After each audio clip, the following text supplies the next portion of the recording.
আজকে বইমেলায় এসে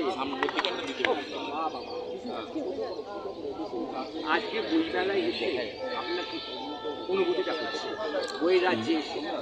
বইয়ের রাজ্যে তো প্রত্যেক বছর আসি, এবছর একটু দেরি হয়ে গেল আসতে। বইয়ের গন্ধ, ধুলোর গন্ধ, এটা বাঙালির তো একটা পাওনা প্রত্যেক বছর জানুয়ারি ফেব্রুয়ারি মাসে।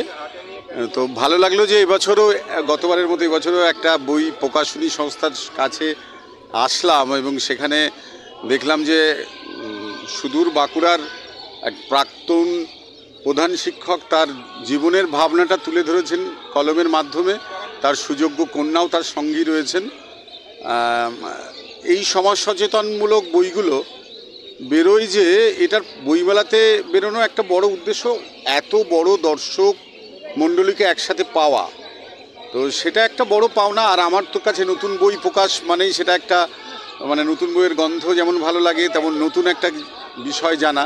তা এবার তো খুব ভালো লাগলো যে একজন প্রধান শিক্ষক তার এখনও শিক্ষকতার ভাবনা, সমাজকে শিক্ষিত করে তোলার ভাবনায় বইমেলাকে নির্বাচন করেছেন। তার ভাবনাগুলোকে একত্রীভূত করে নতুন বই প্রকাশ করলেন। আমার আশা করব বইটি সবার কাছে পৌঁছাবে এবং সবাই সমাজের এই ভাবনাগুলো দিকে দিকে ছড়িয়ে পড়ুক, এটাই কামনা করি। থেকে দাঁড়িয়ে আমাদের দায়িত্বটা নিতে হবে যে বইও থাকবে, টেকনোলজিও থাকবে, বই পড়াটাকে অভ্যাস করতে হবে।